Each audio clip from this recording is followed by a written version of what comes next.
Pinagpalang hapon po sa ating lahat. Tayo po tumayo. Thank you, Jesus. Hallelujah.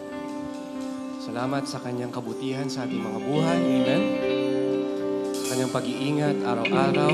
Narito tayong taglayang kalakasan, taglayang buhay upang patuloy natin siyang pasalamatan. Amen. Pwede mo bang batiin ng two thumbs up ang katabi mo? Nasa likod, sabi mo, kapatid, ikaw ay mahal ng Diyos. Ikaw ay charito. Hallelujah. Totoo na sabi ng kanyang salita, a day in your courts is better than 1,000 elsewhere. Amen? Kaya ngayong hapon, i-enjoy natin ang kanyang presensya. Amen? Tayo ay sumayang, pumalakpak, umawit, tumundag sa pagpupuri sa ating Panginoon. Amen po ba? Bigyan natin ng malakas sa palakpak ang ating mabuting Diyos. Hallelujah! Everybody shout, praise the Lord! Jesus is alive! Hallelujah! Malakas sa palakpak sa ating Panginoon. He alone is worthy to be praised. Hallelujah! Sama-sama nating papurihan, dakilain ang ating mabuting Diyos sa hapong ito. Papuri na nagmumula sa ating mga puso. Come on, let's clap our hands to our God, everybody.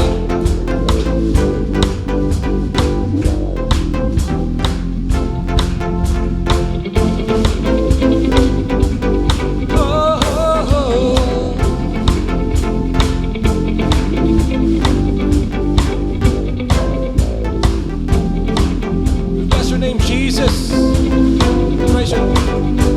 Was lost, sweet, a broken heart. Pick me up, now I'm set apart. From the ash, I'm born again. Forever safe in the Savior's hand. You alone, my words can say. I follow you, Lord, for all my days. Fix my eyes, follow your ways. Forever free, and ending praise. So, you are my freedom. We lift you higher, lift you higher. Your love, your love, your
Jesus.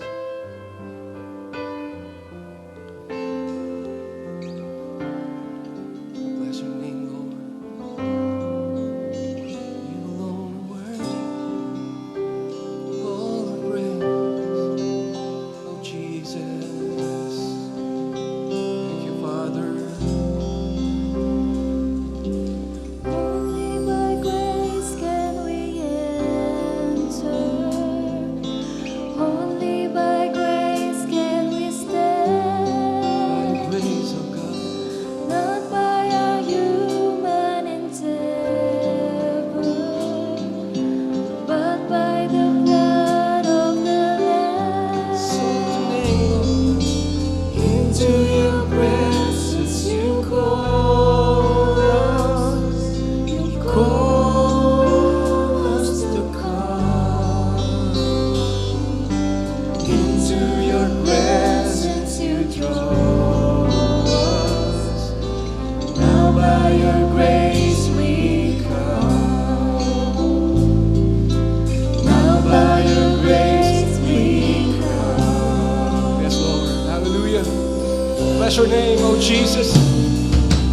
Lord, if you mark our transgressions, who would stand? Who would stand? Thanks to your grace, we are cleansed by the blood of the Lamb. By His precious blood. Lord, if you mark our transgressions, who would stand? Thanks to your grace, we are cleansed by the blood of the Lamb. Worship you, Jesus. Only by grace can we enter. Only by grace can we stand. Not by our human endeavor, but by the blood of the Lamb. Into your presence you call us. You call us to come. Into your presence you draw us. Now by your grace we come. Now by your grace we come. And we lift our hands and worship our God for His goodness to us. Lord, if you mark our transgressions, who would stand? Who would stand? Thanks to your grace, we are cleansed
is on the throne. And unto the Lamb. We can lift our hands and worship our God. Be blessing and glory and honor and power forever. Worship you.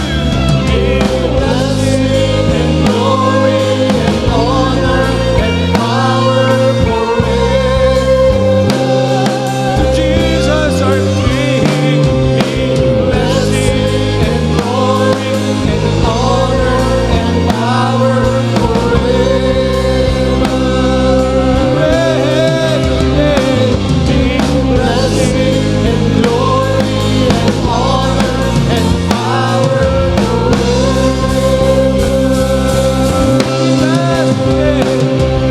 blessing and glory and honor and power forever. Come on, church of God, let's praise Him, worship Him. Be blessing and glory and honor and power forever.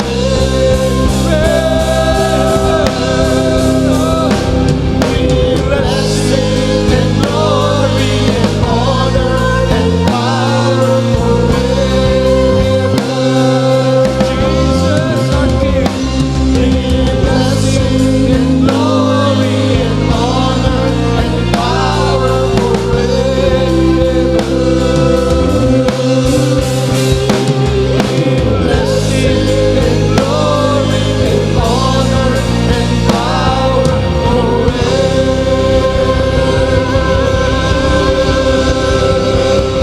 Hallelujah. Bless the name of Jesus. He alone is worthy to be praised. Oh, we worship you. We exalt your name, Jesus.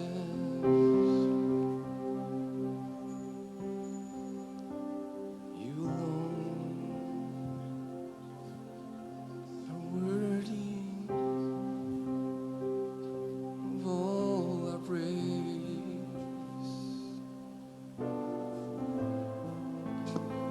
With uplifted hands, we give you thanks, our God, our Savior. From our hearts, we exalt your name in our midst, O God. For you alone are worthy of all our praise.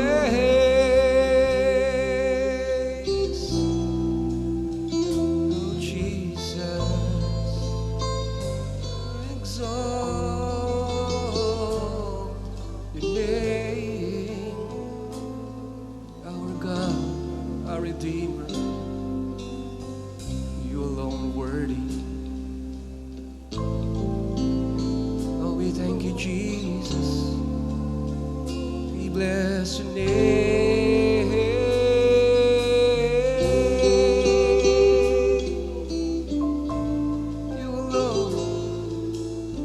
You alone, Jesus. We exalt, we lift up, we magnify your name.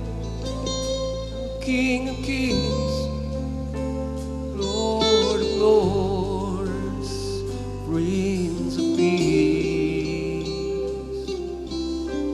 Oh, hallelujah to the Lamb of God.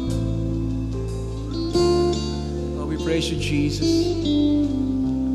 Father, we give you all the glory, all the honor and praise. And in Jesus' name we pray. Everybody shout, Amen, hallelujah. Bless your name, oh Jesus. You alone are worthy of all praise. Bless your name, oh God. Thank you, Jesus. Tayo po yung makakaupo na.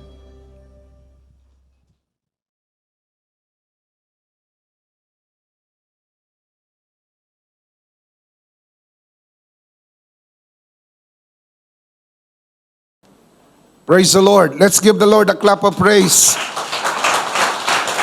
Come on, clap your hands. Praise God.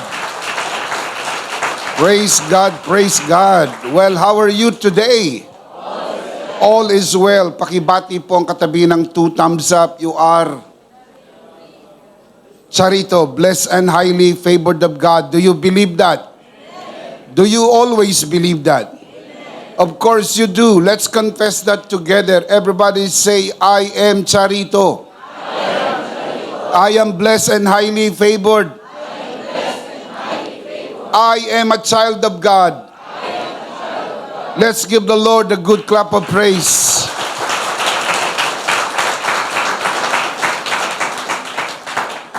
Well, good morning, good afternoon, good evening mga kabiyaya. Anumang oras nyo napapanood ang broadcast na ito.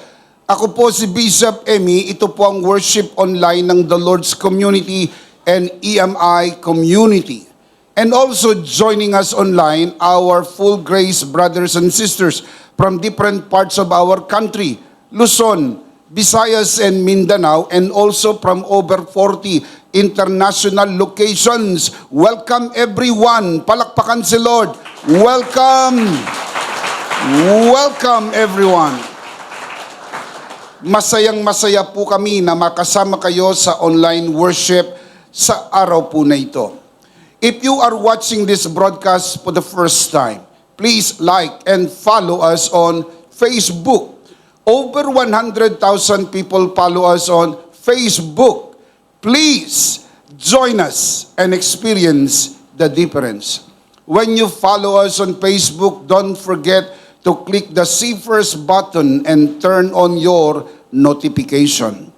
If not asking too much, and I know it's not, please subscribe to EMI channel at YouTube. Meron po tayong bago sa social media platform para po sa mga kabiyaya po nating TikTokers. Kasama nyo po si Bishop Emmy. Please follow Bishop Emmy on TikTok. Ito po ay para sa ating nuggets of grace, pira-pirasong biyaya para sa pang-araw-araw na buhay. Mapapanood nyo rin po ang Nuggets of Grace sa Reels platform ng Facebook. Real Grace on Reels. Don't forget to like and share po sana mga kabiyaya. Hindi naman po kayo others. Pagtulong-tulungan po nating ibahagi ang masaganang mensahe ng biyaya sa buong Pilipinas at sa buong mundo gamit ang platform na ito. Real Grace on Reels. Please prepare your communion elements, mga kabiyaya. Pagkatapos ng mensahe na ito, magkakaroon po tayo ng banal na komunyon. Sama-sama at sabay-sabay po nating ipagdiriwang ang tagumpay ni Kristo sa krus ng Kalbaryo sa pamagitan ng banal na komunyon. Ang ostya ay simbolo ng kanyang bugbog na katawan. Ang katas ng ubas ay simbolo ng kanyang banal na dugo. Sa pamagitan ng kanyang banal na dugo, ang ating mga kasalanan ay pinatawad na. Sa pamagitan ng kanyang bugbog na katawan, ng ating mga sakit ay pinagaling na. If you are sick in your body and you are watching this broadcast today, let me be the first one to encourage you. Today is your healing day. Can we say that together? Today is your healing day. One more time. Today is your healing day. Louder than that. We believe that with all of our hearts here at EMI. Today is your blessing day. Today is your miracle day. Today is your healing day. Let me also encourage you to worship the Lord with your offering. As it is written, honor the Lord with your wealth. At the latter part of this broadcast, we will let you know how you can easily give your offering. You may also want to send us digital stars as you support this ministry, our vision to reach our nation and beyond with the message of full grace. Palagi ko po itong sinasabi sa inyo mga kabiyaya tuwing linggo at sana hindi po kayo napapagod dito marinig dahil kung ako naman ang tatanungin po ninyo, hindi po ko napapagod palaging ipaalala ito sa inyo. na ang pagbibigay sa gawain ng Panginoon ay hindi po pagbibigay ng kontribusyon, hindi po pagbibigay ng donasyon, hindi po pagbibigay ng ayuda, lalo tigit hindi po pagbibigay ng limos. Ang pagbibigay sa gawain ng Panginoon ay isang pagsamba. Genesis 22 tells us that giving is worship unto the Lord. That is why we ask you to worship the Lord with your offering. Because the truth is, you are not just watching a broadcast. You are worshiping the Lord with us, and giving is an integral part of your worship. The Apostle Paul writes, each man should give what he has decided in his heart to give, not reluctantly or under compulsion, for God loves a cheerful giver. 2 Corinthians 9:7. Palaging tandaan mga kabiyaya, walang maliit na halaga na hindi makakatulong. Lahat ng halaga, maliit man o malaki, ay mahalaga at makakatulong. Ang pagbibigay sa gawain ng Panginoon ay dapat bukal sa puso, kusang loob, at hindi napipilitan. Just to say this from our hearts at EMI, thank you for giving to the Lord. Thank you for joining us via online. Thank you so much for watching. Thank you for inviting your friends and sharing this grace-filled and life-changing broadcast. Much, much appreciated. Before we dive into the pool of spiritual learning today, just to let you know, if you are near our worship center here at the very entrance of NLEX Valenzuela exit, Paso de Blas, Valenzuela City, we would like to invite you to come and worship the Lord with us in one of our 4 services here at EMI, 6 a.m., 8 a.m., 10 a.m., and 3 p.m. Come, join us, and experience the difference. Thank you so much for joining us via online. Maraming salamat din po mga kabiyaya sa lahat ng naparito sa loob ng bulwagang ito para makasama po natin sa pagpupuri, pagsamba, at pagtanggap ng mayamang biyaya ng salita ng Diyos. Palakpakan po natin ang Panginoon.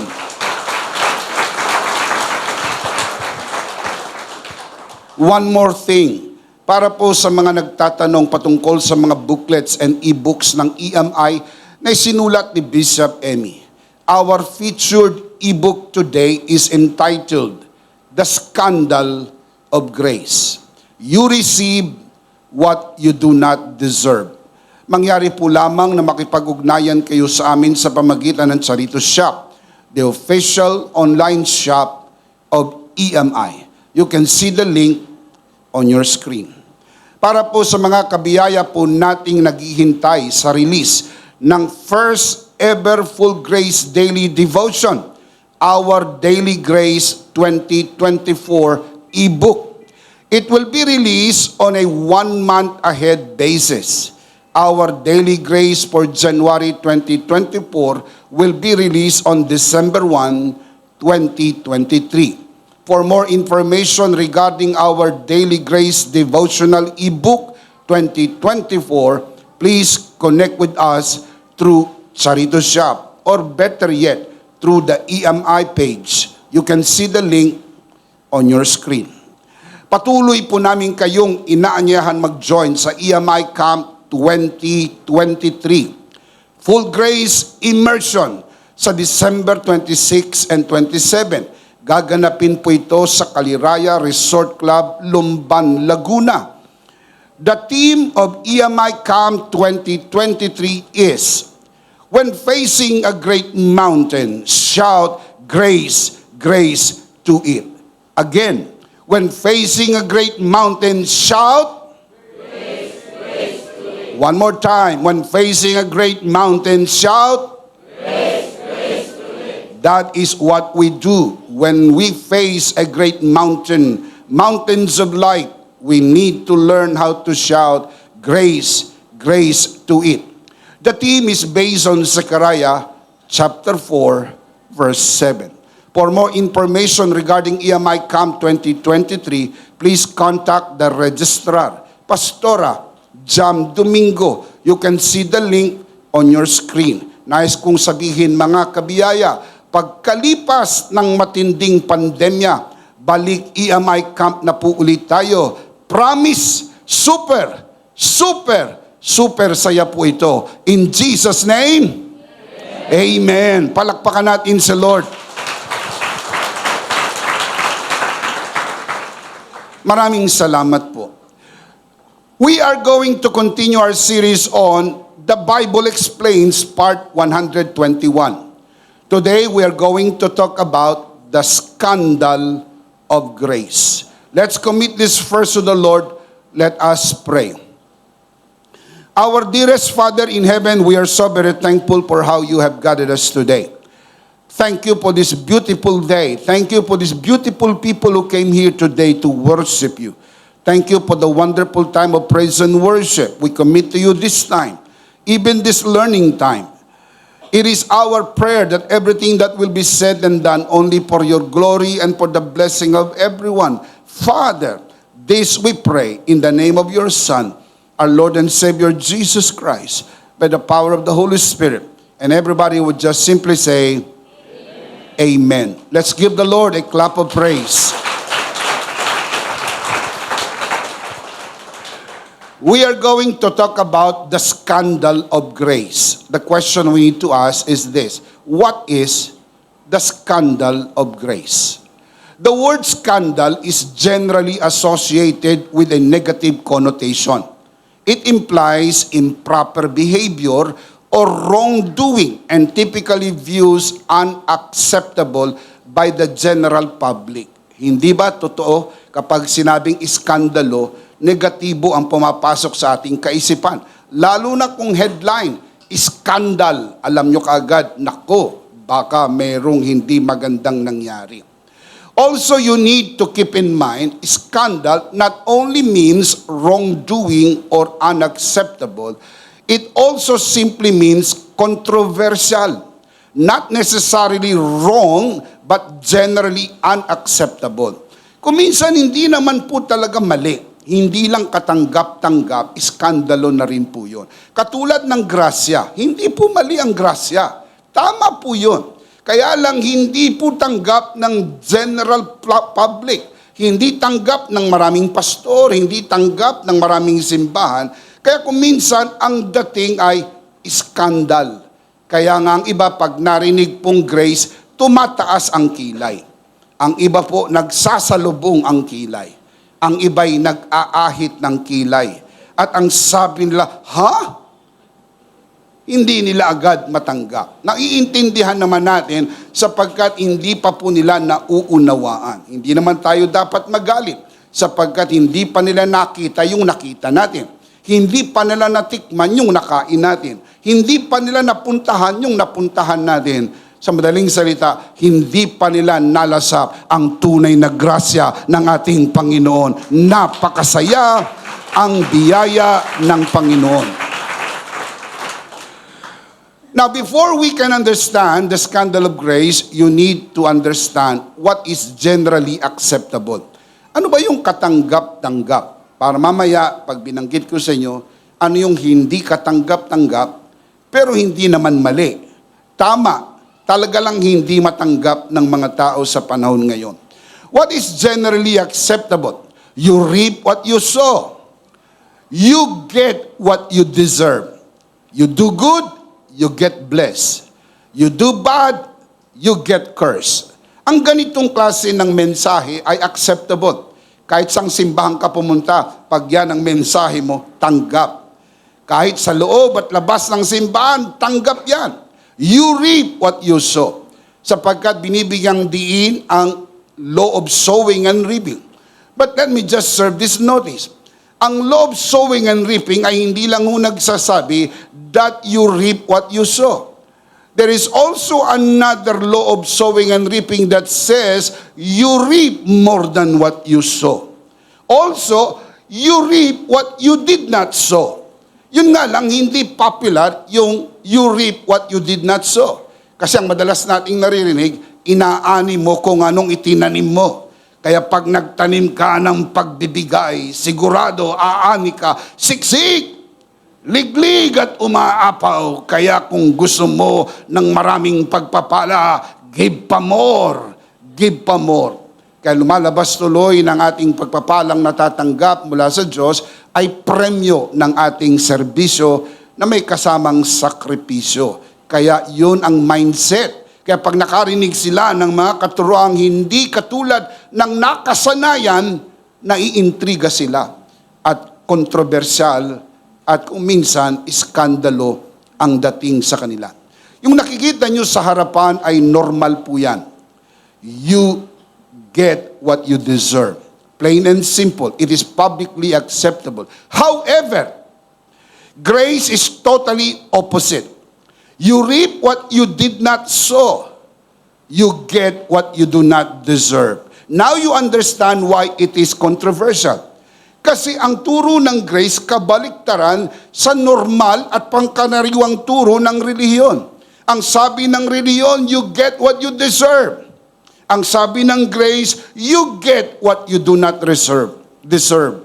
Ang sabi po ng religion, you reap what you sow. Ang sabi ng grace, you reap what you did not sow.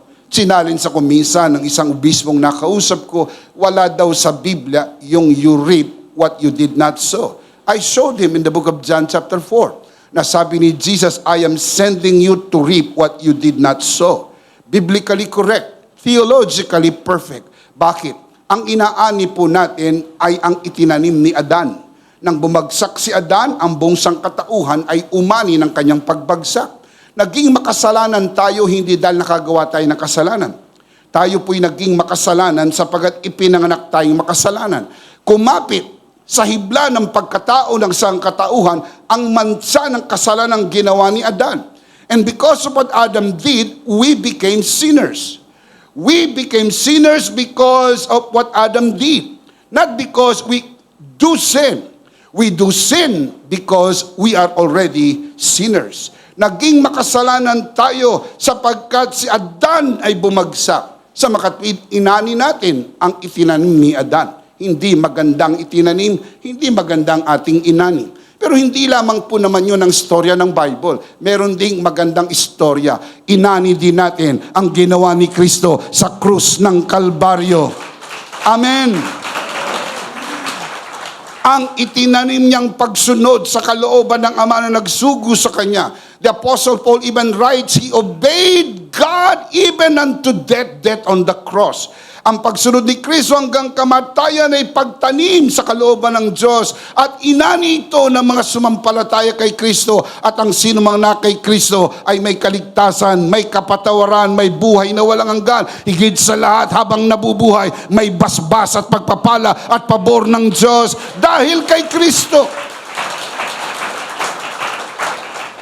Kaya ang ating mga pagpapala hindi premyo ng ating gawa. Ang ating mga pagpapala ay regalo ng tinapos na gawa ni Kristo. Sinabi ko lang po yun para maging malinaw sa ating mga kaisipan na biblical po yung sinasabing you reap what you did not sow. May basihan sa Bible. Hindi popular, pero tama. Medyo kontrobersyal, pero tama. Kaya lang kung minsan mga kapatid, alam nyo po yung kaisipang too good to be true, nire-reject agad ng tao. Lalo na kung may mga scam at skandalo. Halimbawa, kamakailan lang, di ba, sumikat yung kaisipan na pag naglagay ka ng pera in a certain investment, kikita ka ng 30% sa loob ng isang buwan.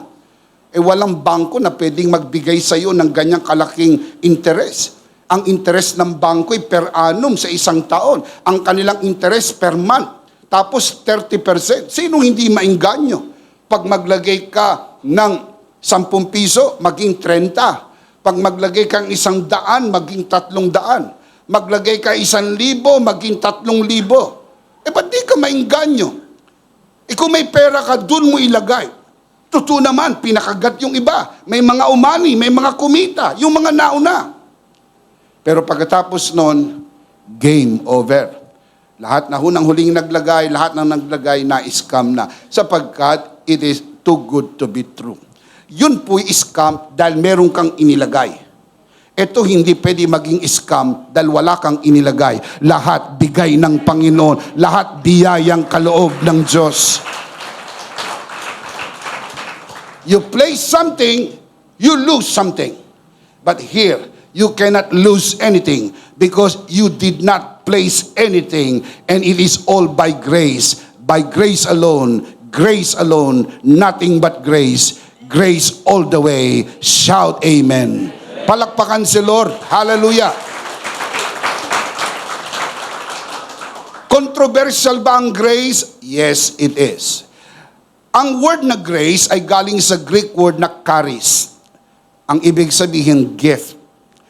Literally, it means unmerited favor and undeserved kindness. Kaya scandalous. Kasi unmerited and undeserved. Hindi mo pinagpaguran, tapos hindi ka karapat-dapat para dito. Ang literal na meaning, gift, regalo. Ang regalo po ay nasa desisyon ng nagbibigay. Kung gaano kalaki, kung gaano kaganda, ang anumang regalong kanyang ibibigay, ay dinidesisyonan ng nagbibigay. Kung karapat-dapat ang tatanggap nito, ang magpapasya po yung nagbibigay at hindi yung tumatanggap. Kapag ho, ang ibinigay mo regalo'y marapat para sa kanya, ang ibinigay mo'y premyo ng kanyang gawa. Pero pag ang ibinigay mo sa kanya ay hindi marapat, ang ibinigay mo'y regalo. Kaya po ang ating natanggap ay regalo. What is the scandal of grace? The answer is very simple. You receive what you do not deserve. That is why it is scandalous. Hindi po yan normal, hindi po yan publicly acceptable, hindi po yan katanggap-tanggap sa religious world, hindi po yan katanggap-tanggap even in a secular world. Dahil para sa mundo, kailangan you have to deserve it, you have to work for it, and you have to earn it. Other than that, that is totally unacceptable. Kaya kapag grace, mapawaw ka. Pag napawaw ka, grace. Pag hindi ka mapawaw, disgrace. Kasi po, ang grasya, talagang laglag pa nga luwa ang mata mo. Ang sabi mo, wow! Wow! How could this happen? Paano nangyari ito? Yun. Pag hindi mo kayang ipaliwanag, gawa ng Diyos. Pag kaya mong ipaliwanag, gawa lang ng tao. Dahil ang gawa ng tao within the measure of man's explanation. Kasi gawa lang ng tao. Pag may naimbento ang tao, kaya niyang ipaliwanag. Dahil yung gumawa, alam niya kung paano ipaliwanag ang kanyang ginawa. Pero pag hindi mo maipaliwanag, hindi yan gawa ng tao. Gawa yan ng biyaya ng Diyos. Pinapahanga tayo ng Diyos sa kanyang mga gawa. That is why even the psalmist says, behold what the Lord has done. It is marvelous in our eyes. Imagine. Behold what the Lord has done. It is marvelous in our eyes. Tignan niyo ang ginawa ng Lord. Kahanga-hanga sa iyong mga mata. Yun bang luwa ang mata, laglag ang panga? Wow! Sabihin nga natin, wow! Ah. Bigyan ko pa kayo ng isang pagkakataon. Pag nagkamali kayo, closing prayer na tayo. Ready? Brace yourself. Sabihin natin, wow! Wow! Mas maganda na yan kaysa nung una. Pero sa huling pagkakataon, mas maganda pa. 1, 2, 3. Wow! Pag napawaw ka, ang kasunod niyan, malakas na palakpakan. At mayroong hiyawan. Hallelujah! Everybody shout, praise the Lord! Praise the Lord! Kaya sa langit, ang sabi sa Revelation 19, narinig ko ang tinig sa langit, nagsisigawan, hallelujah, praise the Lord, hallelujah, praise the Lord. Bakit? Talagang nagsisigawan sila sa tuwa sapagkat ang langit, mga kapatid, ay lugar ng grasya ng Panginoon. Sapagkat sa langit, mayroon 3 malaking sorpresa pagdating mo. Una, magugulat ka sapagkat yung mga inaakala mo makakarating doon, hindi nakarating. Hinahanap mo, nasaan? Sila. Pangalawang, magugulat ka sapagkat yung mga inaakala mong hindi makakarating, nakita mo. At ang sabi mo, nandito ka! Di ka naman nagsisimba. Misa ka lang nagsimba, late pa. Late ka na, nakatulog pa. Nung magising ka, hindi pa tapos, umalis ka na. Ba't ka nandito? Grasya ang tawag doon. Pangatlong malaking pagkagulat, gulat ka, nandito ako! Sapagkat magugulat ka, tayo ay nasa langit, hindi dahil sa nagawa natin, kundi dahil sa ginawa ni Kristo para sa atin. Shout amen! Kaya sa langit, ang bukang bibig, wow! You have been favored by God. 1, 2, 3. Wow! 1, 2, 3. Wow! 1, 2, 3. Wow! Talagang wow. Palakpakan natin si Lord. Praise God. The scandal of grace is based on two contrasting views. Kaya meron pong scandal dahil meron two contrasting views. Number one is the overrated view on man's work. And number two, the underrated view of God's grace. Kaya scandalous kasi na-overrate ang tao. Kaya scandalous dahil in-underrate ang God's grace. Sa labis na pagpapahalaga ng tao sa kanyang sariling gawa, inalis ang Diyos sa larawan at ginawang bida ang tao. Kaya ang kampanya po nito, ang galing mo, kaya mo yan. Totoo namang magaling ang tao. Bakit naman hindi? Mantak mo na matagal na panahong pinangarap ng tao makarating sa buwan, nakarating ang tao sa buwan, hindi lang isang beses, kundi paulit-ulit na pinupuntahan ng tao ang buwan. Napuntahan na ang Mars. Ngayon, nagtatayo sila ng resort sa Mars. Meron na pong hotel sa ilalim ng dagat. Sobrang talino ng tao. Alam niyo po bang nakahula sa Book of Daniel? In the last days, knowledge will increase. And it is happening now. It simply means we are living in the last days. Ito na yung mga huling panahon. Sobrang galing ng tao. Probably some of you are very aware of what they call AI, Artificial Intelligence. Sobrang galing. Ang galing na ng tao. Ang science, ang technology. Noong unang panahon, pag sumulat ka sa asawa mong nasa abroad at buntis ka, dapat ilagay mong nanganak ka na. Kasi by the time matanggap niya yung sulat, nanganak ka na. Sa Tagal, ang tawag dyan, snail mail. Sa Tagalog, sulat, suso. Dahil yung galaw ng iyong sulat, parang galaw ng suso. Mabagal. Ngayon, may email na. May Facebook. Nagkakakitaan. Lumiit ang mundo. Yung kamag-anak mong nasa Amerika, yung kamag-anak mong nasa Oman, ay parang nagkikita lang kayo, parang ganyan lang, normal. Nagkakakitaan kayo, nagkakakwentuhan kayo, sapagkat may technology. Dati mabagal ang sasakyan, kalesa. Ngayon, meron po tayong mga mabibilis na sasakyan. Dati baku-baku ang daan. Ngayon po, meron tayong mga superhighway, meron po tayong mga skyway, meron po sa ibang bansa ng mga bullet train, mabibilis. Bakit? Yan po'y parte ng technology, display of man's intelligence. Kaya habang lumalayo ang tao, nawawala ang Diyos sa larawan sapagkat bilib ang tao sa kanyang kakayahan. Kaya mo to! Hindi mo kailangan ng Diyos. Ang Diyos ay para lang sa mga lumpo at pilay na hindi kayang tumayo mag-isa. Ang religion, ang Diyos at kaisipan para sa Diyos ay para lang sa mga mahina ang loob. Malakas ang loob mo, nakatapos kang mag-aral. May tsura ka. Kaya mo magsalita. May talento ka. Kaya mo makipagbakbakan sa harapan ng punong-puno ng hamon ng buhay. Kaya ang tao, believe sa sarili. What do you call that? Overrated. Masyadong tumaas ang presyo ng tao. Kaya nagkaroon po ng kaisipan, lumalayo siya sa Diyos. Ano po ang mga kaisipan pumasok? 4. Ang unang kaisipan, atheism, agnosticism, humanism, and materialism. Dahil nawala ang Diyos sa larawan, ang marami po ay naging atheist. Meron pong mga philosophical atheists. Ito po yung mga nagkukunwaring matatalinong mga tao. Because they demand everything should be explained. Because they say science is systematized knowledge. If you cannot explain it, then reject it. Who can explain God? No one else can. So you reject the idea of God. That's why the atheists rejected the idea of the existence of God. They do not want anything to do with God. They want knowledge. They want science. Atheism. Yung iba naman po, sure, walang Diyos. Yung iba hindi sure. Sabi nila, may Diyos ba? Malay ko. Hindi ko alam.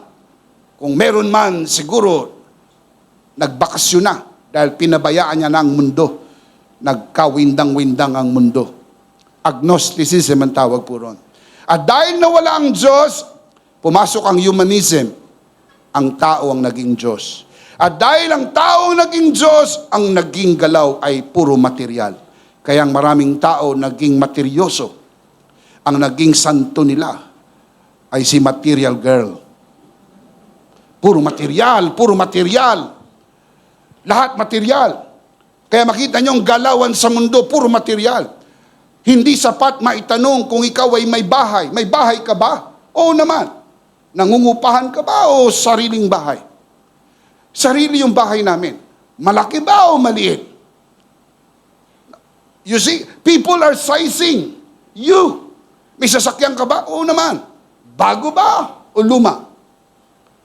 May cellphone ka ba? Oo. Apple o orange?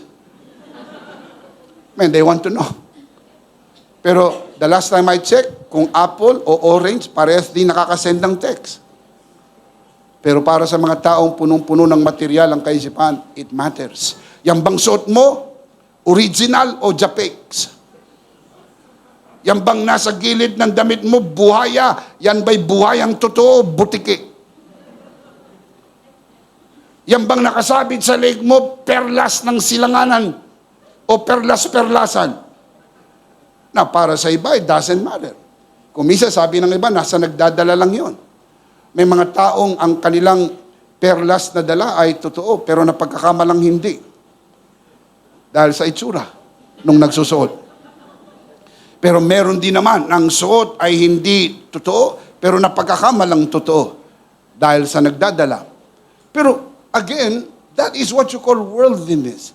Over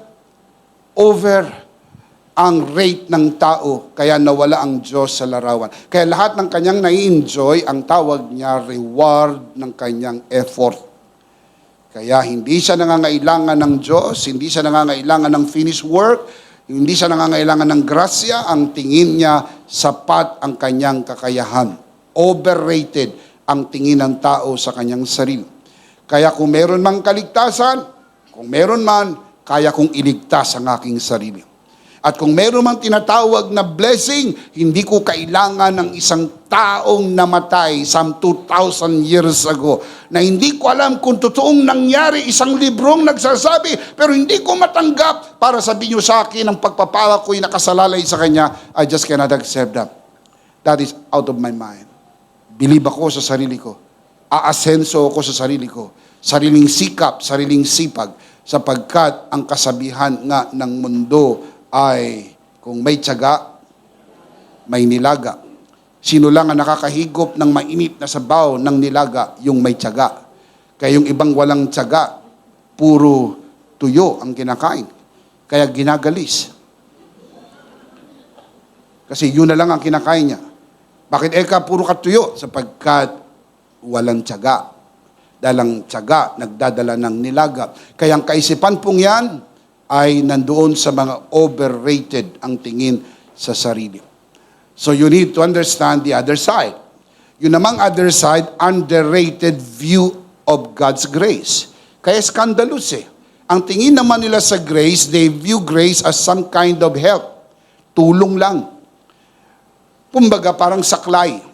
Tutulungan ka lang ng grace. Pero wag mo lahat iasa sa grace. Narinig niyo yan? Ganito yan. Nasa Diyos ang awa, nasa tao ang gawa. Tagalog yon. Itong English. God helps those who help themselves. Tutulungan ka ng Diyos kung tulungan mo sarili mo. Kung hindi mo tulungan ang sarili mo, hindi ka tulungan ng Diyos. Kaya lumalabas na yung tulong ng Diyos sa iyo ay nakadepende sa tulong mo sa iyong sarili. Kaya lumalabas yung grasya, alalay lang. hindi talaga solusyon. Hindi talaga pwedeng sandalan. Parang saklay. Ikaw pa rin ang lalakad. Pero tinutulungan ka lang ng saklay. Alisin yung saklay, nakakalakad ka rin, pero hirap na hirap ka. Pero pag may saklay ka, medyo mas magaan ang lakad. Hindi pa rin diretso, pero sinasaklayan ka ng grasya. But the thing is this, is it true? Totoo ba ng grasya ay saklay, tulong, at hindi ang buong solusyon? Ano ba sinasabi ng Biblia tungkol dito? 1 Corinthians 15:10, the Apostle Paul writes, "But by the grace of God, I am what I am. And His grace to me was not without effect. No, I work harder than all of them. Yet not I, but the grace of God that was with me." Maraming mga pastor, ginagamit din ng verse na ito. Ang paliwanag nila, kita mo eka, tinutulungan tayo ng biyaya ng Diyos. Salamat sa biyaya ng Diyos na bigay tulong sa atin. Mali. Tama yung verse na binasa, mali po yung paliwanag. Nowhere in this verse you can see that grace is helping you. Nowhere. It is the opposite. Grace is not helping you. Grace is doing the work for you. Basahin natin ang dahan-dahan. But by the grace of God, I am what I am. What you are right now and what you have right now is by the grace of God. Ang bahay na tinitirhan mo, ang klase ng buhay mo, ang investment mo, ang pera mo sa bangko, ang edukasyon mo, ang asawa mo, anak mo, lahat ng mayroon ka, I am. Present tense po ba yung I am? So what you are right now is by the grace of God. I am what I am by the grace of God. And His grace to me was not without effect. May effect po ba ang grace ni God? Wala.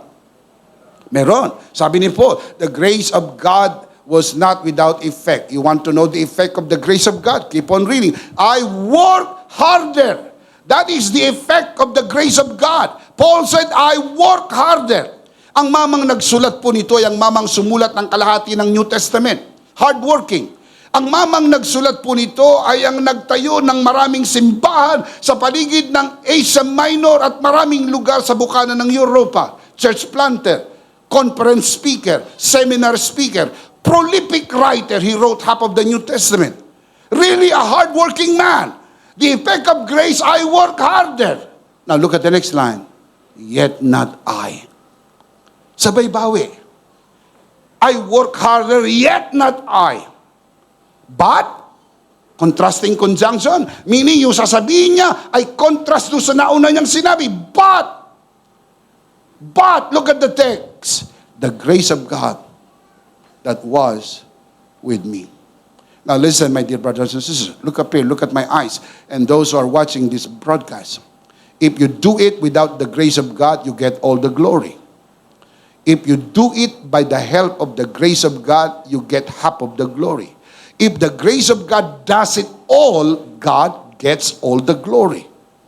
That is why it has to be by grace alone. Ibig sabihin, wala bang gagawin? Sino nagsabing wala? Kaya nagiging manghang sa panlasa ng iba ang mensahe ng biyaya sapagkat ang dating sa kanila walang gagawin. Si Apostol Pablo po ba may ginawa o wala? Mayroon. Pero ang sabi niya, ito'y nagawa ko sa pamamagitan ng grasya. Ibig sabihin, hindi siya tinulungan ng grasya. Yung grasya ang gumawa sa kanya. Ginamit siya ng grasya ng Diyos para magawa kung anong dapat gawin. Let me put it this way. It is the grace of God that does the work in you and through you. Before He can work through you, He has to work in you. Kaya napakahalaga maintindihan. Kapag hindi ganyan ang tingin mo sa grace, underrated. Kasi yan ang tamang value ng grace. At kapag mababa ang tingin mo sa grace, grace will always be scandalous. The genius of the grace of God is that God wants to get all the glory. You know what? The Bible teaches that He has to get all or He will not get anything at all. Hindi siya pwedeng bigyan ng kalahati ng gloria. Kailangan ibigay ang buong gloria sa Diyos. The Bible says He will not share His glory to anyone. Either you give Him all the glory or you don't give Him any glory at all. Pero yung glory to God and also to me, God will not accept that. Mga kapatid, either you honor God completely, kung ano man ang nagawa lang yan dahil sa grasya ng Diyos. Hindi ka ang magaling ay ang grasya ng Diyos. Ang grasya ng Diyos ang gumagawa, ginagamit ka ng grasya ng Diyos. Now, why we say this? Because the original sin is pride. The Bible says the original sin is pride. Now, look at the word pride. What is the middle letter? I. Baby. It's the I. That is the problem. Problem. Ako. Bahay ko, pera ko. Investment ko. Nabili ko. Sasakyan ko. Asawa ko. Of course, sino bang gustong kumuha niyan? Mga anak ko. Bahay ko. Pera ko. Yan, umiikot. Paborito yung salitang ako, akin. Gayong hindi mo na-check. Pumasok ka sa mundo, wala kang dala kahit ano. Pero ba nakitang batang lumabas at tiyan ng nanay may dalang susi? Na-check nyo ba sa bahay kung gaano karami ang susi ninyo? Sa mga kapatid, marami na kayong susi. Pero nung pumunta kayo dito, wala kayong dala kahit isang susi. Sa mga kapatid, lahat ng susi na mayroon kayo, susi ng sasakyan, susi ng kahadihero, susi ng bahay, bahay lang ninyo, 20 ang pinto. So napakaraming susi. Susi ng inyong mga sasakyan, susi ng bahay ng inyong biyanan. Nasa inyo. Dahil para makapasok din kayo at makakuha ng kung anong gusto nyo. Pero nung pumasok ka sa mundo, wala kang dalang susi. Wala kang dalang titulo. Nakakita ba kayo ng bahay na lumabas nakakita ba kayo ng batang lumabas sa tiyan ng nanay may dalang titulo? Wala. Tignan nyo, ang dami yung titulo ng bahay. Meron pa kayong farm. Meron pa kayong mga titulo sa subdivision. May mga titulo pa kayo kung saan-saan. Mga kapatid, lahat yan ay biyaya ng Panginoon sa iyo. Grasya ng Panginoon sa iyo. Bisap, hindi ko matanggap yan. Kaya ko yan nabili dahil ako'y nagtrabaho. Ang gabi ginagawa kong araw, ang araw ginagawa kong gabi. Mula pa lang ako'y nag-aaral, pinag-igi ko ng pag-aaral, nagsunog ako ng kilay. Kaya ngayon, naguguhit na ako ng kilay. Dahil wala na akong kilay sa pagsusunog, aral. Naging dean's lister ako, naging honor student ako, naging board passer ako. Naitayo ko ang negosyong ito. Walang tumulong sa akin kahit isa. Ako lang. Purihin ako. Oh, you see? Sobra. Ginawang Diyos ng tao ang kanyang sarili. Bakit? That is the original sin. The fall of Lucifer is pride. Si Lucifer po ay arkanghel. 3 arkanghel meron sa Bible. Archangel Gabriel, Archangel Michael, and Archangel Lucifer. Ang dalawa dyan nandito. Dito. Nandito si Michael at si Gabriel. Dito sa church na to. Si Lucifer, umalis na dito. Si Lucifer ay isang arkanghel. Siya po'y bumagsak. Ipakikita ko sa inyo yung verse ng kanyang pagbagsak. Isaiah 14:12. How you are fallen from heaven, O Lucifer, son of the morning. Magandang meaning ng Lucifer. Son of the morning. Pero nagtataka ko, walang nagpapangalan ng Lucifer sa anak. Curious lang ako. May kilala ba kayo na ang pangalan ng anak ay Lucifer? Walang pangalan ngay Lucifer. Ang palayaw, Lucy. Pero may kilala ba kayo, honestly, na ang pangalan ng anak ay Lucifer? Wala? Hintayin ko kayo. May kilala kayo? Wala. Wala. Hindi dahil hindi maganda ang meaning ng Lucifer. Maganda nga yan eh. Son of the morning. Ang hindi magandang pangalan, yung Jacob. Pero meron ba nagpapangalan ng Jacob? Ang ibig sabihin ng Jacob, mandurugas. Wala akong ibig sabihin na pangalan mo Jacob, mandurugas ka. Lalo ng mga nanonood sa broadcast. Relax, hindi ka ang tinutukoy ko. Ang ibig ko na sabihin, yung meaning ng Jacob. Pero kahit ganun ang meaning, ginagamit pa rin ng tao kasi yung story nung mamang may-ari ng pangalan, Jacob, tinawag na Israel. Sapagkat yung Jacob pinalitan ng Israel, yung Israel, yun po yung naging ama ng 12 tribo ng Israel.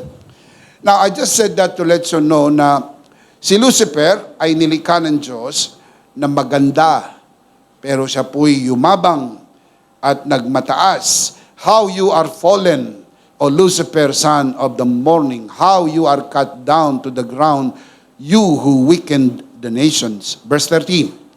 Sa verse 13 and 14, mababasa niyo ang famous 5 I wills ni Lucifer. I will ascend into heaven. Who said this? Lucifer. For you have said this in your heart. For you have said in your heart, I will ascend into heaven. I will exalt my throne above the stars of God. I will also sit in the mount of the congregation on the farther side of the north. I will ascend above the heights of the clouds. I will be like the Most High. Ano po ang paulit-ulit na salita? I. What is the original sin? Pride. What is the middle letter of the word pride? I will. Verse 15.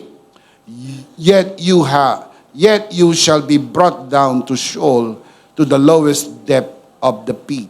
Kaya siya po'y ibinagsak dahil sa kanyang pagmamataas. Ang original temptation of man and even the fall of man is also pride. Anong sabi ng tempter?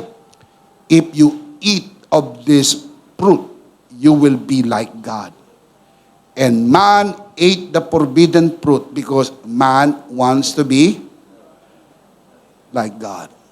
Temptation of pride. Genesis chapter 3 records the fall. At dahil bumagsak si Lucifer, siya na po ang naging prinsipe ng sanglibutan. At ang namamayani sa sanglibutan ay kayabangan. Kanya ang sistema ng mundo. Hindi po ang physical earth. The physical earth belongs to God because He is the creator. Psalms 24, the earth is the Lord's and the fullness thereof.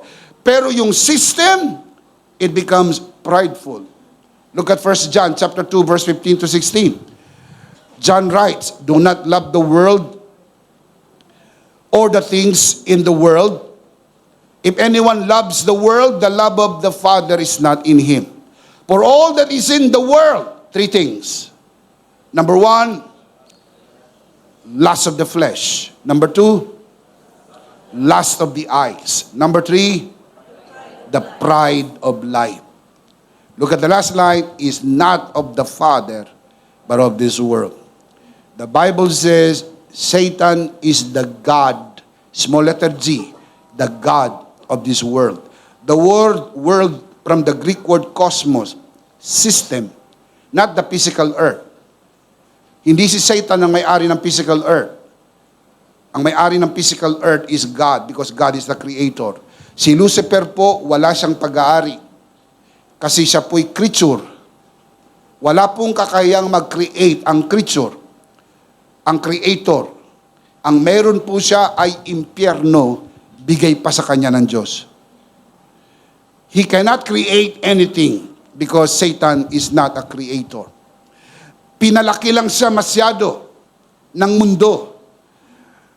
Pero hindi ho siya ganun kalaki. Matapos ang tinapos na gawa ni Kristo sa krus ng Kalbaryo, siya po'y talunan at tayo higit pa sa mananagumpay. Pero pag narinig nyo ibang mga pastor ngayon, parang hindi pa tapos ang laban. Parang ninenervyos pa tayo na baka matalo tayo ni Satanas. The last time I checked my Bible, tapos na ang laban, tinalo na ni Jesus si Satanas at tayo higit pa sa mananagumpay. Shout amen! Now, you know why in God's wisdom, He chose grace. Because under grace, no one can boast. Kaya gusto ng Diyos ang grasya. Kasi sa grasya, hindi ka makapagyabang. Ayaw ng simbahan ng grasya. Kasi hindi sila makapagyabang. Hindi makapagyabang ang pastor sa mga letra pagkatapos ng kanyang apelido. Hindi siya makapagyabang ng programang mayroon sila. Kaya ayaw nila ng grasya. Ayaw ng tao sapagkat ang gusto ng tao ay overrated. Ako ang bida.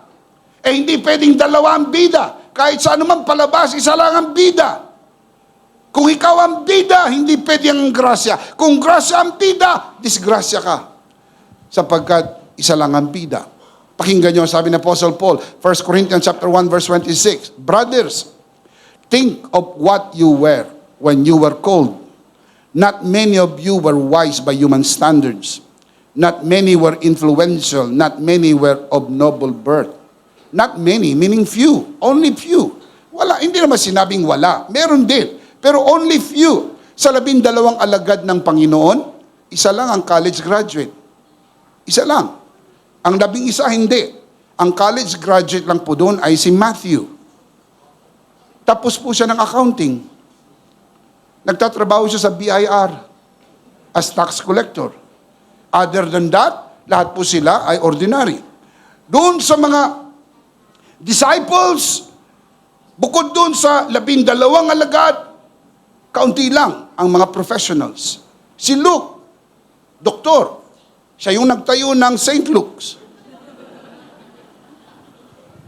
Oh.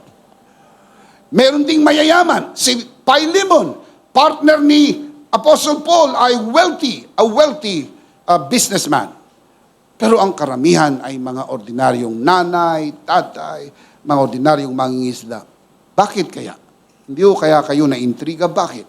Kasi minsan inisip natin, kung kukunin ng Lord yung mga mayayaman, nasa pwesto, mga nasa posisyon, mabilis kakalat ang gospel. Tama. Pero pagkalat ng gospel, who will get the credit?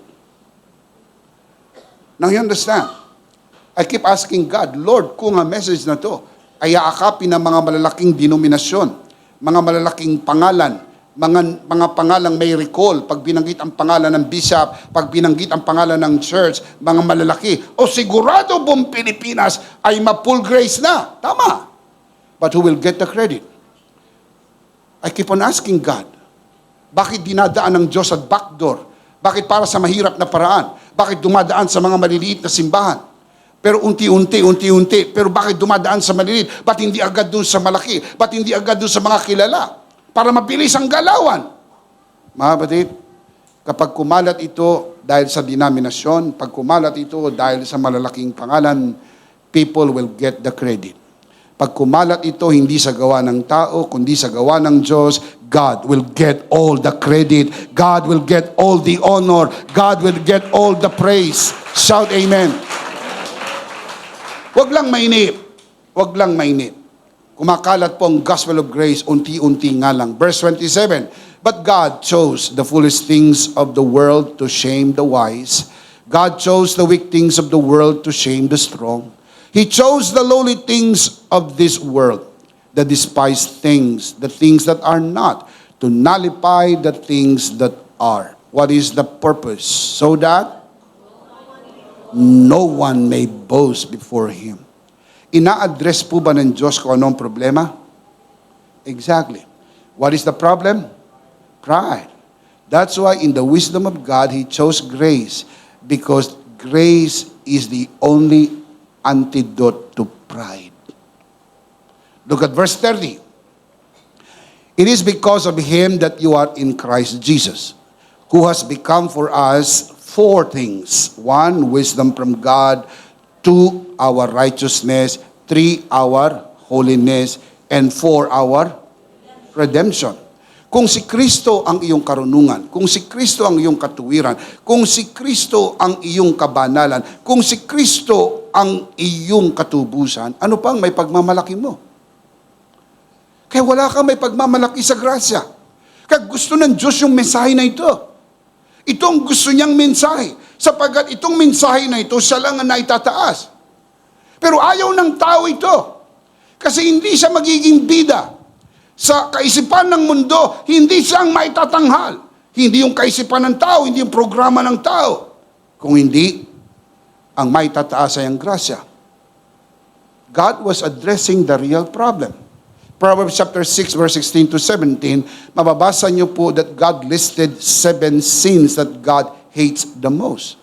Surprisingly, doon sa listahan ng 7 kasalanang kinamumuhian ng Diyos, pride is the number 1 in the list. Why so? Because the original sin is pride. The fall of Lucifer is pride. The fall of man is pride. And keep this in your mind. The only antidote to pride is grace. Pag inalis mo ang grace, mamamayani ang pride. Pag ipinasok mo ang grace, matutunaw ang pride. Kaya hindi sila pwedeng pagsamahin sa isang lugar. Kaya laban ang pride sa grace.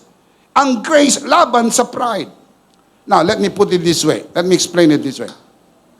Are you familiar with the board games of the generals? Some of you are and some of you are not. Ano yung board game? It's a board game. Basically, ang games of the generals ay meron pong 20 officers at merong isang flag. Meron kang 21 pieces sa yung board.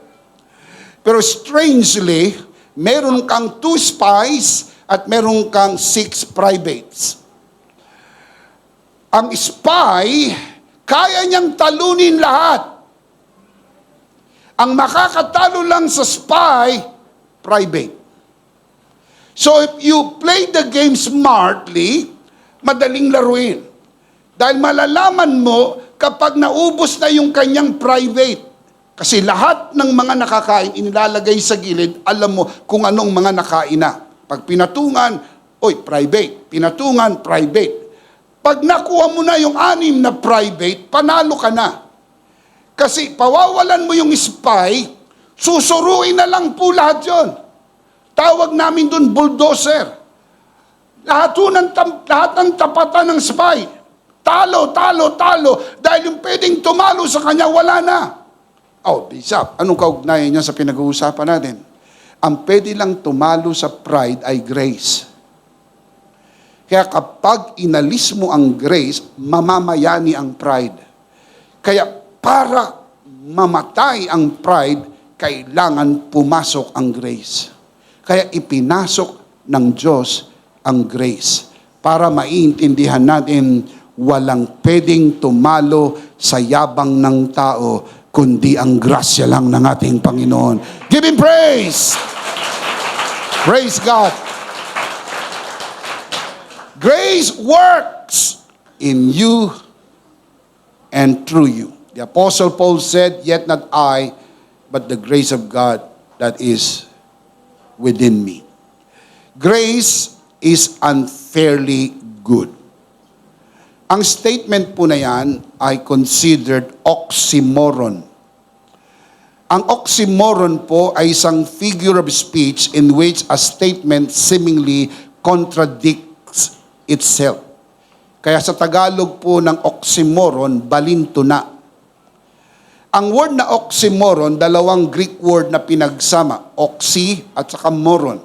Ang oxy, sharp o matalas. Ang moron, dull o mapurol. Kaya pag pinagsama mo, oxymoron, sharp, dull. Na alam mong hindi pwede pagsamahin. Pero because it is a figure of speech, pinagsasama yan to stress the point. Example, pag sinabi ng isang tao, nakakabinging katahimikan. Paano nakakabingi kung tahimik? Ang alam nyo nakakabingi ay maingay.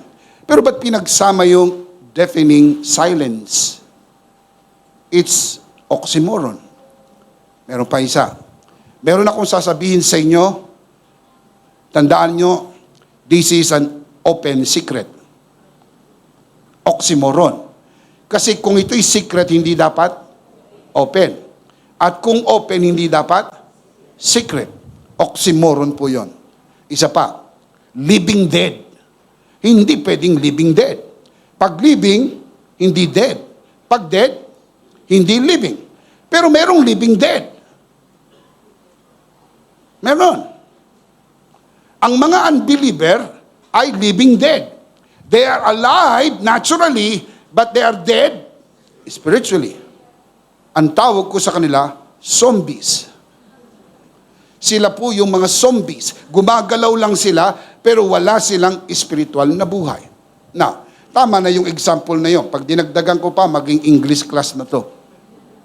Nagbigay lang ko ng example para may idea kayo kung ano yung oxymoron. Itong nakikita nyo sa harapan na word na nakalagay po ay grace is unfairly good. Yan po ay oxymoron.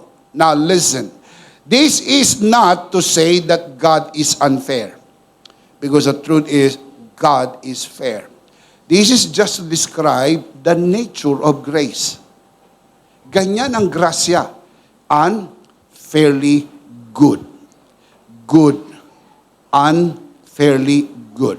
Now, let me put it this way. Jesus got what he did not deserve on the cross. Kaninong kasalanan ang kanyang ikinamatay sa krus? Sa atin. It's unfair. This is unfair. Ikinamatay niya ang ating kamatayan. It's unfair. Kaninong utang ang kanyang binayaran? Sa atin. It's unfair. Pero, this is good. Now, did you get that? It's unfair. Pag may utang ka, di mo mabayaran, tapos binayaran ng iba, it's unfair. But do you like it? Of course you do. That's why you call it unfairly good. Now, kung ayaw mo ng unfairly goodness of God's grace, meron ka namang isa pang option. Try this one. Leviticus 26:31. If you remain hostile toward me and refuse to listen to me, I will multiply your affliction 7 times over as your sins deserve. Ano po ang deserve ng sin? Affliction multiplied 7 times. Because you will get what you deserve. Kung ayaw mo ng grasya, dalang grasya, you receive what you do not deserve, all right. Dito ka sa walang grasya, you get what you deserve. Eh, ikaw ay nagkasala. Ang kabayaran ng kasalanan.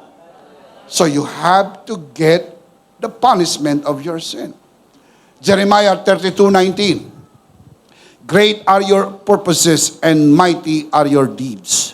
Your eyes are open to all the ways of men. Look at the next line. You reward everyone according to his conduct as his deeds deserve. Kapag walang grace, ang makukuha mo is what you deserve. Lahat tayo naging makasalanan, and what do we deserve? Punishment. That is what we deserve. So refusing grace is getting what you deserve. Because the only way you can escape the punishment that you deserve is that grace is given. Now, look at Hebrews 10:28. Anyone who rejected the law of Moses died without mercy. There is no mercy under the law. The law is hard and the law is unbending. Ito'y iniukit sa bato. Matigas. Kapag sa araw ng Sabat, nahuli kang pumulot ng panggatong, death penalty. Kapag anak ka na suwail sa magulang at isinumbong ka ng magulang sa mga matatanda ng panahong yon, death penalty. Napakabigat ng parusa sapagkat yon ang hinihingi ng kautusan. Now, let me ask you 2 personal questions. I want you to answer this. 1, is it fair to receive what you deserve? Tagalog, patas lang ba na matanggap mo kung anong marapat para sa iyo? Is it fair? Fair for everybody, right? Okay. Next question. Do you want God to be fair with you?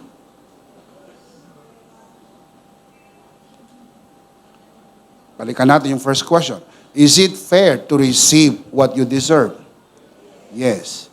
My question is, do you want God to be fair with you? No? I thought you want fairness. You see? This is where confusion comes in. Sabi natin, mga kapatid, kapag tinatanong natin ang ating sarili, is it fair to receive what you do not deserve? You say yes. Pero nung tayo nang tinanong, do you want God to be fair with you? Sabi mo, no. If you say no, you have to receive grace. Kasi yung grace lang ang magsasalba sa iyo para wag mong matanggap yung marapat para sa iyo at matanggap mo naman yung hindi marapat para sa iyo. That is why grace is amazing. The only thing that can triumph over judgment is mercy. Inabot nyo pa po ba yung panahon ng electric chair? Yun pong silya elektrika? Probably some of you na nakikita ko yung mga manipisang buhok at mga puti ng buhok. Bisap, inabot namin yan na. Alam nyo po ba na isa lang ang pwedeng pumigil sa electric chair? Isa lang. Isa lang. Kapag kumiriring yung telepono, bago mag alas 3, kahit 1 second bago mag 3, kasi ang execution 3 o'clock 3 o'clock PM, ibababa yung switch. Sisila elektrika, yung kriminal. Pero pag nag-ring ang phone, 1 second, nag-ring yung phone, sinagot. At ang sabi po ng tao sa kabilang linya, hold the execution. Order yan, hold the execution. Yun po, mga kapatid, ay karapatan lang ng presidente. Walang taong may karapatan. Nakatadhana po yun na yun ay pwedeng gawin. Dahil ang presidente ay binigyan ng right to pardon. Meron siyang karapatan patawarin ang sinuman na gusto niyang patawarin. Now listen, my dear brothers and sisters. Kung walang tumawag, tuloy ang execution. Ang sabi po doon sa verse, James 2:13, mercy triumphs judgment. Tumawag. Hold the execution. Mga kapatid, tayo ang nasa electric chair. Tayo ang i-execute. 1 second bago ibaba ang switch. Long distance. Galing sa langit. Tumawag. Hold the execution. Bayad na ang kasalanan ng taong yan. Hoo-hoo-hoo-hoo! Shout amen! Shout amen! Kaya nasalba tayo. Tayo ang dapat i-execute. Tumawag ang langit, huwag nang ituloy, sapagkat binayaran na ng aking anak ang kasalanan ng taong yan. Pinatawad na. Gracia! Gracia! Gracia! Shout amen! Mercy is unfairly good because you do not receive the punishment that you deserve. Mercy. Yung awa ng Diyos sa atin. Kaya man nagpe-pray, Lord, kaawaan mo kami. Hindi mo alam ang ipinagpe-pray mo. Naawa ng Diyos sa atin. Isinugo na ng Diyos ang kanyang anak. Ipinanganak ng unang Pasko, namatay sa krus ng Kalbaryo ultimately upang akuin ang kasalanan at ang parusa ng ating kasalanan at sa kanyang awa tayo'y naisalba. Kaya hindi ka na parurusahan ng Diyos dahil inako ni Kristo ang parusa ng ating mga kasalanan sa awa ng Diyos. Shout amen. Mercy is unfairly good. So is grace. Grace is unfairly good because you receive the blessing you do not deserve. Yang dalawa pong yan, ito ang nauna. Binigyan muna ng mercy, tapos ibinigay ito para ma-enjoy mo ang grace. Hindi mo ma-enjoy ang grace unless mercy is given. Ang parusa ang para sa atin. Pero hinold ang parusa dahil inako ni Kristo ang parusa. Yung parusa natin, inako ni Kristo.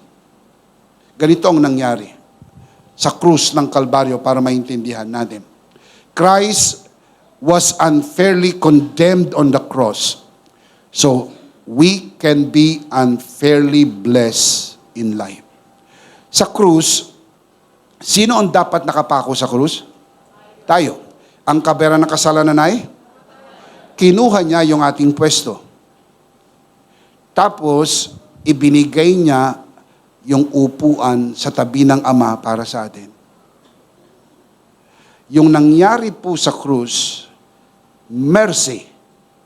Yung pag-upo mo sa tabi ng Ama, grace. Because you will enjoy the blessing that you do not deserve because of what Christ did on the cross.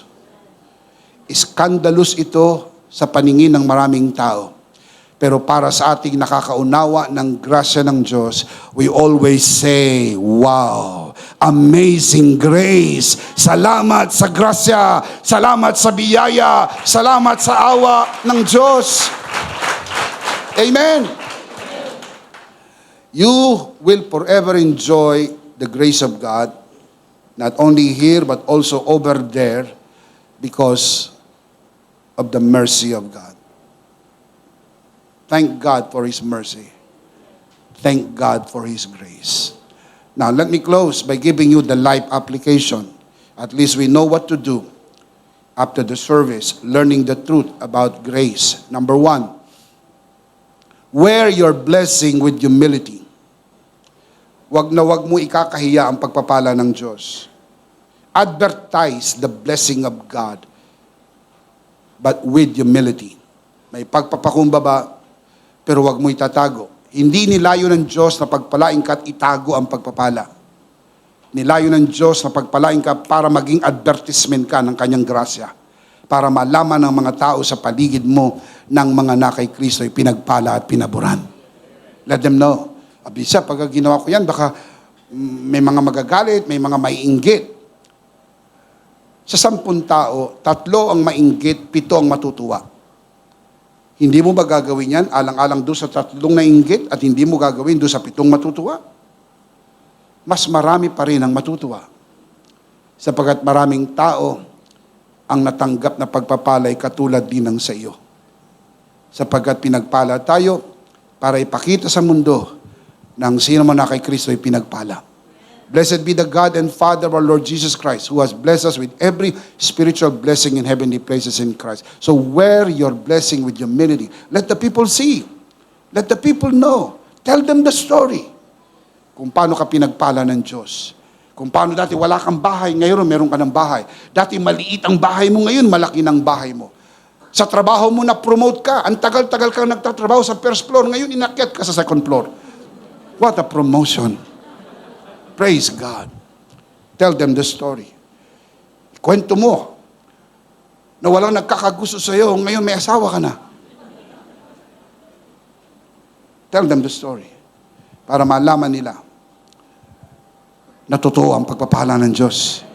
Palakpakan si Lord. Wear your blessing.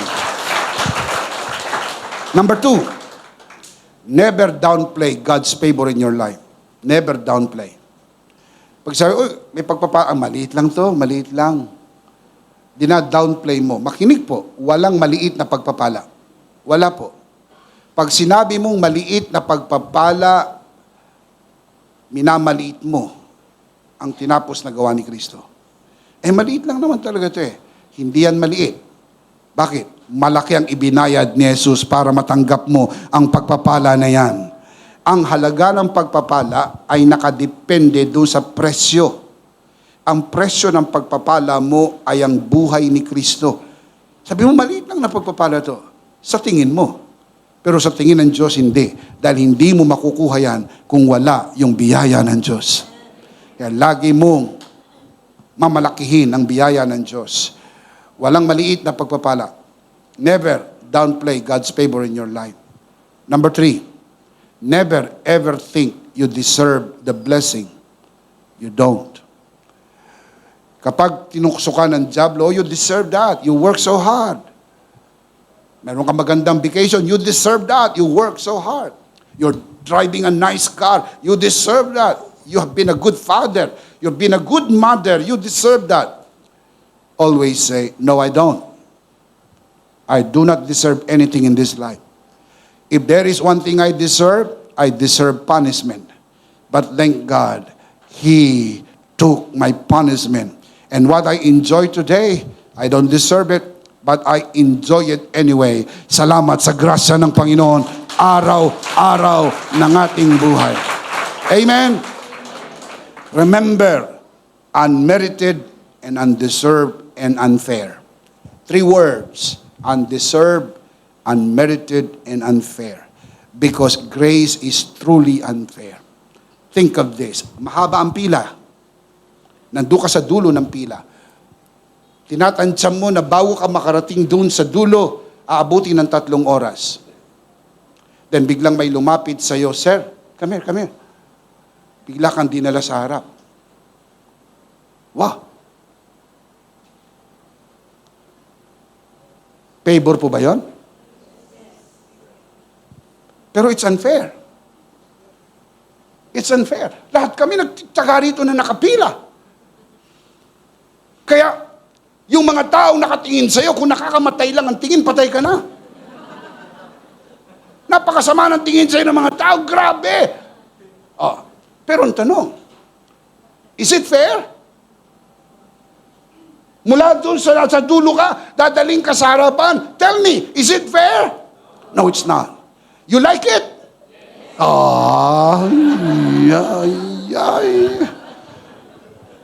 Ibig sabihin, it's unfair, but it's good.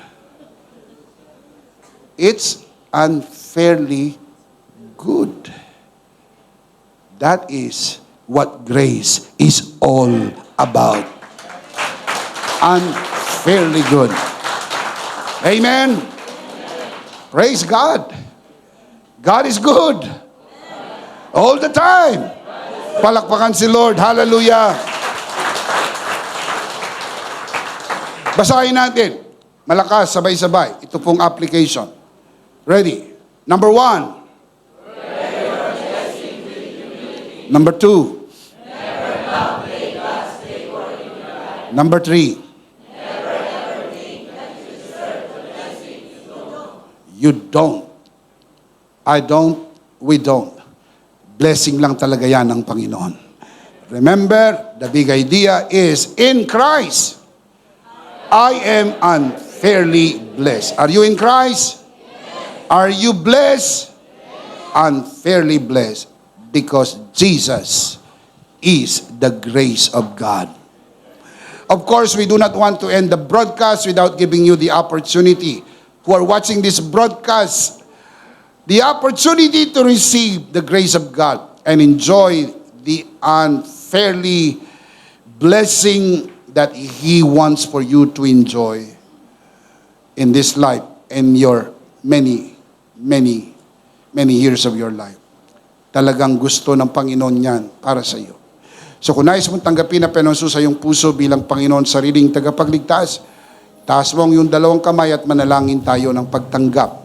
Samahan po natin ang ating mga bisita sa ating pong broadcast. Everybody, sa loob ng bulwagan na ito, taas natin ang ating 2 kamay. Manalangin po tayo ng pagtanggap. Panginoong Hesus, ako po'y makasalanan. Hindi ko po kayang iligtas ang aking sarili. Ako'y mapapahamak ng hiwalay sa iyo.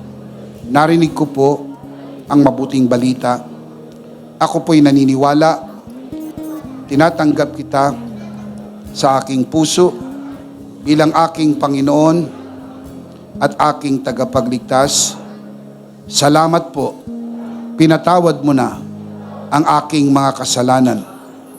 Isinulat mo na ang aking pangalan sa aklat ng buhay. Sa pangalan ni Jesus, Amen. Ako na lang po mananalangin, Ama, sa oras na ito, itinataas ko po sa harapan ang sino mang sumunod sa panalangin ng pagtanggap sa unang pagkakataon.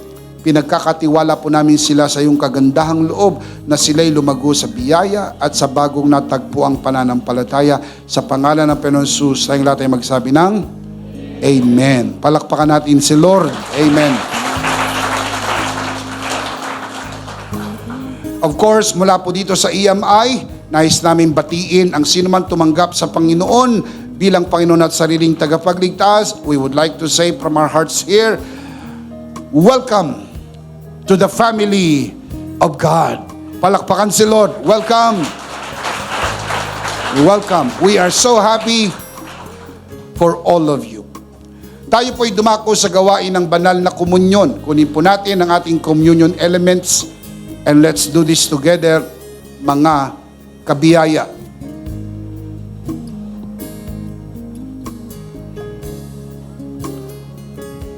Let's do this together, mga kabiyaya. Hawak-hawak po natin ang pinakamakapangyarihang simbolo ng tinapos na gawa ni Kristo sa krus ng Kalbaryo. Ito ang aral na tinanggap ko sa Panginoon at ngayon naman ay binibigay ko sa inyo. Nang gabing siya'y pagkanuloy dumampot siya ng tinapay. Kanyang pinagpira-piraso at kanyang sinabi, ito ang aking katawan na pinagpira-piraso dahil sa inyo. Gawin niyo to bilang pag-alaala sa akin. Sabay-sabay po natin gawin.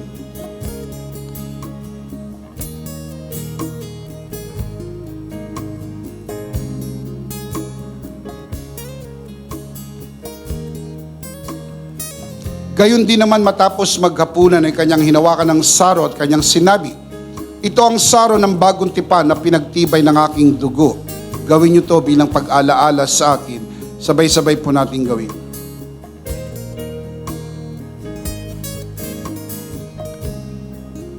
Atin po'y taas ang ating dalawang kamay at tayo po'y sumunod sa panalangin na ito.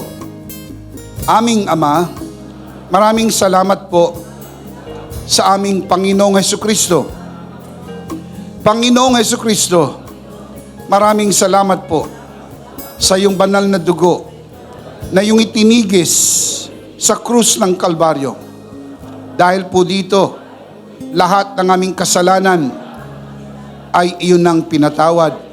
Maraming salamat po sa iyong katawan na nabugbog at nasugatan.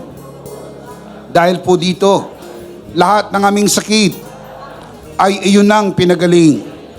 Gaya ng nasusulat sa iyong mga sugat, ako'y magaling na. Ako'y naniniwala. Ako'y magaling na. Aking idinideklara, ako'y magaling na.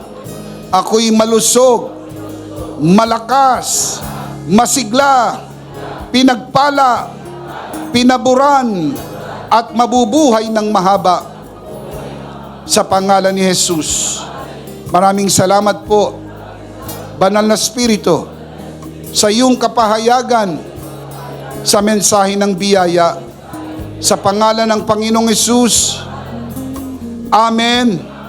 Amen. Palakpakan si Lord. Hallelujah.